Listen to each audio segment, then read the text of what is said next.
Hello everyone, welcome back to my YouTube channel commerce only commerce. आज हम लोग admission of a new partner के अंतर्गत एक प्रैक्टिकल प्रॉब्लम बना के चलेंगे। बहुत ही इजी प्रॉब्लम है और एग्जाम के पॉइंट व्यू से बहुत ही इंपॉर्टेंट है। ठीक है, इसलिए आप लोग वीडियो को बिना स्किप किए हुए देखिएगा। तो चलो हम लोग स्टार्ट करते हैं admission of a new partner का प्रैक्टिकल प्रॉब्लम।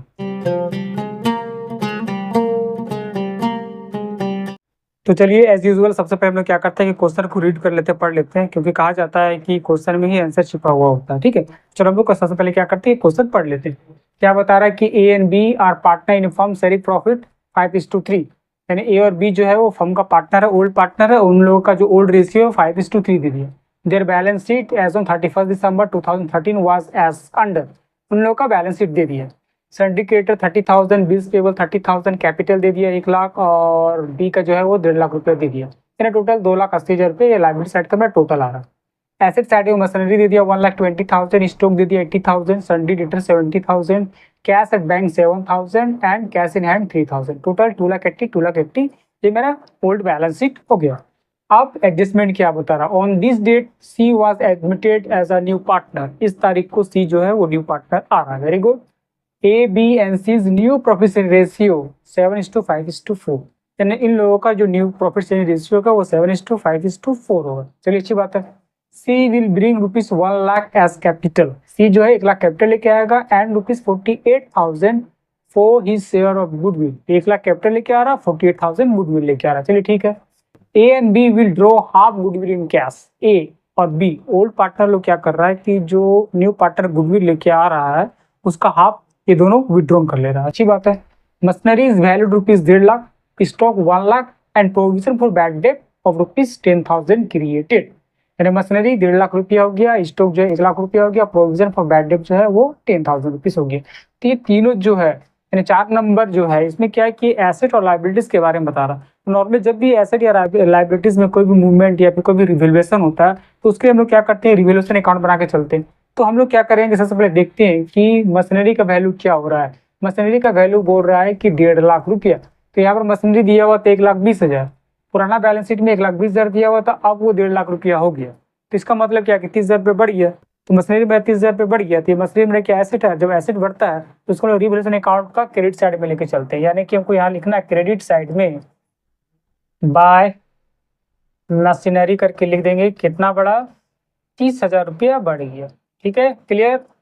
स्टॉक 1 लाख हो गया, स्टॉक कितना था, 80,000 था, 1 लाख हो गया, यानी भी बढ़ गया, 20,000 बढ़ गया। इसको भी क्रेडिट साइड में लिख देंगे। कोई भी एसेट का वैल्यू अगर बढ़ता है तो नॉर्मली इसको हम लोग रिवैल्यूएशन अकाउंट का क्रेडिट साइड में लिखते हैं, और घट जाएगा तो उसको हम लोग डेबिट साइड में करके चलते हैं। और लायबिलिटी जस्ट इसका उल्टा होता है। ठीक है। And provision for bad debt of ₹10,000 credit. Provision for bad debt credit, तो normally provision for bad debt जो क्रेडिट किया जाता है वो क्या किया जाता है, सन्डी डेटर पर किया जाता है। तो यह इसका मतलब क्या है कि 70,000 था वो 60,000 हो जाएगा। तो ये जो है एसेट मेरा घट गया, तो इसको हम लोग क्या करते हैं, इसको हम लोग लिख देंगे रिवैल्यूएशन अकाउंट का डेबिट साइड में to provision for bad debt. कितना घटा, 10,000 रुपये, ये लिख दें। बस रिवैल्यूएशन अकाउंट का काम खत्म। उसके बाद रिवैल्यूएशन अकाउंट का खाता में जोड़ डाल देंगे। जोड़ने के बाद जो भी मेरा अगर क्रेडिट में ज़्यादा आएगा तो प्रॉफिट होगा, अगर डेबिट में ज़्यादा आएगा तो मेरा लॉस होता है। ठीक है, ये मेरा तो रिवैल्यूएशन खत्म हो गया। उसके बाद पार्टनर्स कैपिटल में आते हैं। सबसे पहले हम लोग क्या करते हैं कि पार्टनर्स कैपिटल का क्रेडिट साइड में हम लोग यहाँ पर क्या करते हैं कि बाय बैलेंस BD लिखते हैं। ये बाय बैलेंस BD क्यों लिखा जाता है, इसलिए लिखते हैं कि ये जो ओल्ड पार्टनर लोग है ए बी का जो ओल्ड कैपिटल जो कैपिटल दिया हुआ है उसको हम लोग लिखने के लिए करते हैं। यानी कि यहाँ पर 1 लाख रुपये ए का था और बी का जो है वो 1,20,000 रुपया का। तो सी का कहाँ है, सी तो लेके आएगा, C will bring ₹1 lakh as capital लेके आया, बाय बैंक करके लिख दिए, क्या कैश भी करके लिख सकते हैं। कितना लेके आया, 1 लाख रुपया लेके आया। चलिए भैया ठीक है। उसके बाद एंड प्रीमियम फॉर गुडविल लेके आया 48,000। ये जो गुडविल होता है, जब न्यू पार्टनर गुडविल लेके आता है तो इसको हम लोग क्या करते हैं, नॉर्मली जो ओल्ड पार्टनर लोग होता है उन लोगों के बीच में हम लोग डिस्ट्रीब्यूट करते हैं। किस रेशियो के हिसाब से, सेक्रिफिकेशन रेशियो के हिसाब से हम लोग डिस्ट्रीब्यूट करके चलते हैं। तो सेक्रिफिकेशन रेशियो कितना होगा, ओल्ड रेशियो दिया हुआ, न्यू रेशियो दिया हुआ, माइनस कर दो, जो आएगा वो मेरा सेक्रिफिकेशन रेशियो हो जाएगा। यानी कि sacrification ratio of A and B. A का कितना था, ए का ओल्ड रेशियो था 5/8 और न्यू रेशियो कितना था 7, 5 7 12 16, यानी कि 7/16 होगा। ये 16 का 16, 10, 7। ये 3/16 हो गया। सेम मैनर में बी का भी निकाल के चलेंगे। बी का ओल्ड रेशियो 3/8 और न्यू रेशियो 5/16। नेक्स्ट 16 का 16 6 5 1/16 हो गया। यानी कि रेशियो क्या हो गया, सेक्रिफिकेशन रेशियो 3:1 हो गया। ये हिसाब से बांट दे रहा है। 48,000 था, 48,000 को 3:1 के हिसाब से बांट दे रहा है। आसान है। यानी कि 48,000 ए को कितना मिलेगा तब, 48,000 इंटू 3/4, यानी कि कितना हो जाएगा 12,36,000। ये ए का हो जाएगा। और बी का कितना होगा 48,000 1/4 12,000 रुपया। यहाँ लिख देंगे खाता में 36,000 रुपया और बी का खाता में 12,000 रुपया। ये मेरा हो गया। उसके बाद क्या बोल रहा, A and B will draw half goodwill cash, half निकाल ले रहा है। यानी ए का जो 36,000 रुपया था इसका आधा वो निकाल लेगा और बी का जो 12,000 गुडविल मिला था वो आधा निकालेगा। यानी कि 18,000 निकालेगा और ये 6,000 रुपये निकालेगा। इसको हम लोग यहाँ पर लिख देंगे टू बैंक करके, पैसा निकाल लिया। टू बैंक या कैश करके कुछ भी लिख सकते, कोई प्रॉब्लम नहीं। तो 36,000 का आधा कितना होता है, 18,000 रुपये यहाँ हो गया और 12,000 का आधा 6,000 रुपया हो गया। ठीक है। उसके बाद और क्या है, और कुछ है, और कुछ भी नहीं है। अब हम लोग क्या करेंगे कि रिवैल्यूएशन अकाउंट खाता क्लोज कर देते हैं। यानी कि मेरा क्रेडिट साइड में ज़्यादा आ रहा, तो क्रेडिट साइड में ज़्यादा आ रहा है तो इसका मतलब क्या है कि प्रॉफिट है।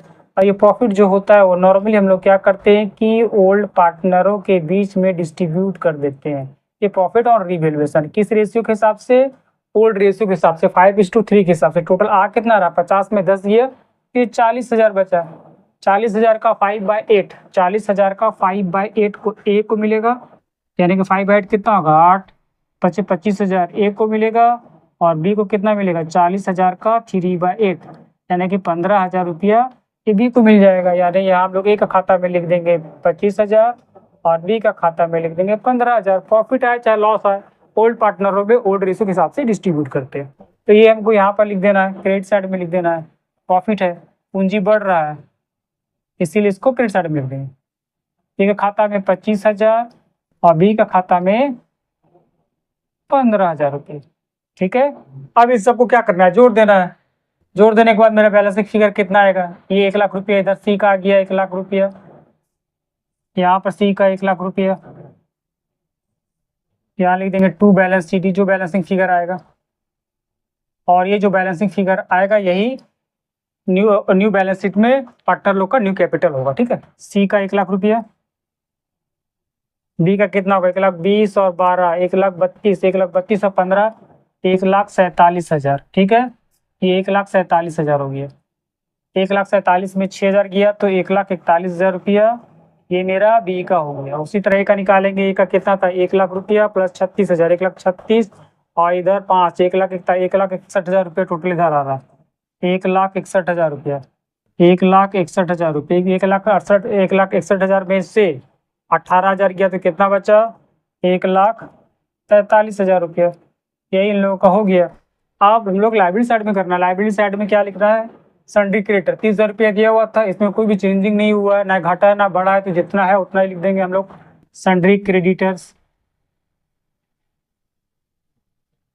30,000 रुपया लिख दिए हम लोग। ठीक है। बिल्स पेबल भी ना घटा ना बढ़ा, तो जितना है उतना ही लिख देंगे बिल्स पेबल करके 30,000 रुपया लिख दिए। उसके बाद कैपिटल अकाउंट्स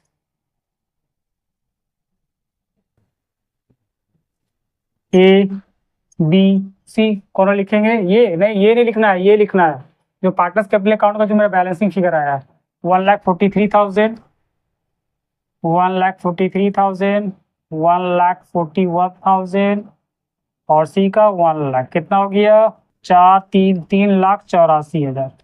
ये 3,84,000 हो गया। ठीक है। उसके बाद इसका जो आएगा कितना आएगा देख लेते हैं। उसके बाद अब हम लोग ऐसे साइड चलना, मशीनरी था 1,20,000 और ये बढ़ गया 30,000, यानी कि 1,50,000 रुपया हो गया था, बढ़ गया था। तो हम लोग को जो रिवैल्यूएशन जो होता है वही लिखे चलते हैं। मशीनरी क्या क्या लिखेंगे 1,50,000 रुपया लिख देंगे। स्टॉक मेरा कितना हो गया तो 1,00,000 रुपया, स्टॉक को 1,00,000 रुपया लिख देंगे। उसके बाद क्या था, सन्ड्री डेटर मेरा 70,000 था, सन्ड्री डेटर 70,000 था, 70 में 10 चला गया तो 60 बच गया, यहाँ 60,000 लिख देंगे। उसके बाद क्या है, कैश एट बैंक है। कैश एट बैंक थोड़ा ध्यान से करना है। कैश एट बैंक मेरा कितना था 7,000 रुपया, कैश एट बैंक मेरा 7,000 रुपया था, बोलेंगे हाँ। उसके बाद 1 लाख रुपये वो पूंजी लाया, हाँ सर लेके आया, 1,07,000 हो गया, हाँ सर हो गया। उसके बाद फिर क्या 48,000 वो क्या लेके आया, प्रीमियम लेके आया, हाँ सर लेके आया। तो 1,07,000 और 48,000 कितना होता है, 1,55,000 हो गया सर, वेरी गुड। उसके बाद क्या करना, उसके बाद वो 24,000 रुपये निकाल ले रहा था, 24,000 तो माइनस भी करना पड़ेगा, 24,000 यहाँ माइनस कर दिए, कर दिए सर। तो 1,55,000 में 24 गया तो कितना बचा, 1,31,000 बचा सर, लिख दो तो 1,31,000 रुपया, लिख दो इसे साइड में, 1,31,000 रुपया हो गया। और कैश इन हैंड 3,000 रुपया, 3,000 रुपये यहाँ पर हम लोग कैश इन हैंड लिख दिए 3,000 रुपये। अब हम लोग को देखना है कि दोनों तरफ सेम आ रहा कि नहीं आ रहा। यहाँ कितना 3,84,000 और 60, 4,44,000, ये आ गया 4,44,000, 4,44,000। इधर कितना आ रहा भैया, 2.5 लाख, अढ़ाई और एक 3.5 लाख, 4,10,000, 4,41,000, 4,44,000। इधर भी 4,44,000 आ गया, यानी कि बैलेंस शीट मेरा मैच कर गया, मेरा सब कुछ सही हो गया। ठीक है, क्लियर, समझ में आ गया। अगर वीडियो अच्छा लगे तो प्लीज़ इसे लाइक करना, सब्सक्राइब भी करना और अपने फ्रेंड लोग को शेयर करके चलना। ठीक है, मिलते हैं इसी तरह का नेक्स्ट वीडियो में, तब तक के लिए बाय। आप लोग प्रैक्टिस करते रहिए।